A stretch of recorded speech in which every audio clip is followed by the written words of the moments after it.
नमस्कार दोस्तों, आप सभी का एक बार फिर से बहुत बहुत स्वागत है हमारे इस यूट्यूब चैनल पर। देखिए दोस्तों, कल जो हमने लिस्ट करा था कि मार्केट अपने हाई लेवल पर है, जो रेंज का जो हाई है उसके ऊपर निकल चुका है मार्केट। अब मार्केट 200 और 300 क्लियर कट मैंने बताया था कि मार्केट को 200 और 300 की रेंज में ओपन होना होगा और उसके बाद 5-10 मिनट रुकने के बाद आज के हाई को मार्केट जैसे ही निकालेगा 333 344 को जैसे मार्केट निकालेगा तो एक डायरेक्शनल मूव हमें देखने के लिए मिल सकता है। कंडीशन क्या थी कि मार्केट 200 और 300 की रेंज में ओपन होगा।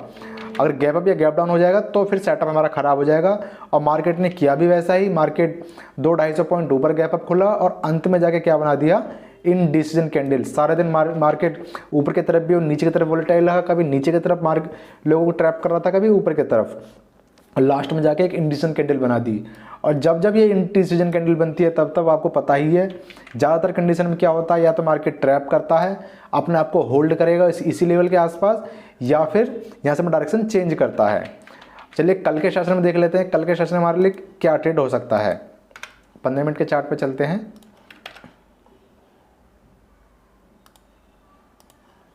ये आ चुके हैं 15 मिनट के चार्ट पे, इसे यहाँ लेके आता हूँ यहाँ।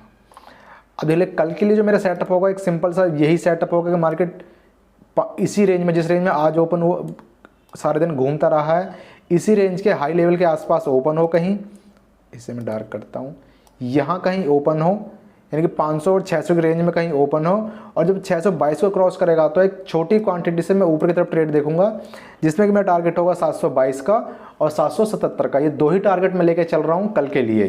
ज़्यादा बड़ी मूवमेंट में सोच भी नहीं रहा हूँ, हो जाए अच्छी बात है, वो बेस्ट हमारे लिए होगी। लेकिन अभी जो प्लान है मेरा, ऊपर की तरफ ही एक ट्रेड होगा यहाँ के लिए।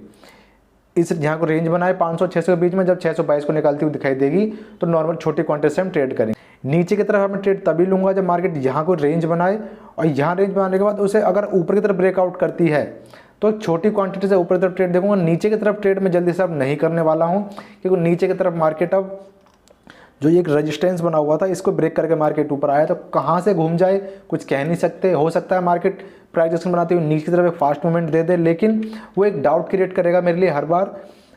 बेस्ट ट्रेड यही होगा कि मार्केट, ये सारी चीज़ हटाता हूँ पहले मैं, बेस्ट ट्रेड हमारे लिए यही होगा कि मार्केट इसी रेंज के बीच में ओपन हो इस लेवल पर, और यहाँ ओपन होने के बाद 15-20 मिनट रुकने के बाद ऊपर निकलेगी तो एक हम ट्रेड देखेंगे ऊपर की तरफ।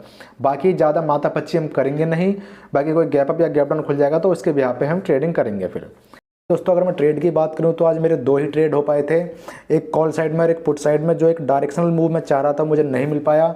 जो मैंने पहला ट्रेड लिया था वो इस लेवल के आसपास लिया था, 48,500 की मैंने कॉल ली थी। मार्केट 1 भी नीचे आई थी तो मुझे लगा था शायद एक बार डाउनफॉल एक बार थोड़ी सी करेक्शन देने के बाद मार्केट ऊपर की तरफ ज़्यादा फास्ट मूवमेंट हमें दे, लेकिन मार्केट ने मूवमेंट दिया नहीं। मैंने 477 के आसपास बाइंग करा था और 422 का मैंने ऐसे लगा रखा था स्ट्रिक्टली, मार्केट जैसे ही इसके नीचे निकलेगा तो मैं तुरंत यहाँ से निकल भी जाऊँगा। और 622 का मेरा टारगेट था। मार्केट जैसे ही 622 के पास आया मैं वहाँ से निकल गया। फर्स्ट ट्रेड मेरा चल गया था। सेकंड ट्रेड के लिए मुझे बहुत वेट करना पड़ा, समझ में नहीं आ रहा था कहाँ ट्रेड करें कहाँ ना करें। एक छोटी सी क्वांटिटी से मैंने इस लेवल पर ट्रेड लिया था 477 के पास 48,500 की ही पुट, और इसका मेरा लेवल का ऐसे लगा के रखा था और यहाँ तक का मेरा टारगेट था। लेकिन जब मार्केट नीचे आया और 422 के बाद जब घूम गया तो मैंने इसी ग्रीन कैंडल पे, जो छोटी सी ग्रीन कैंडल आपको दिखाई दे रही है, जो ये कैंडल है 250 की, इसी कैंडल पे निकल भी गया। इसमें एक तरीके से तो ना प्रॉफिट ना लॉस, कुछ नहीं हुआ, न्यूट्रल ट्रेड रहा। चलिए दिखा देता हूँ मैं अपने ट्रेड। ये देखिए दो ट्रेड हुए, 48,500 की कॉल और 48,500 की पुट, दोनों में ही प्रॉफिट है। जो एक डायरेक्शन मूव चाहिए थी वो तो नहीं मिला, लेकिन हाँ अपने दाल रोटी चलाने के लिए दो छोटे छोटे ट्रेड मुझे जरूर मिले थे।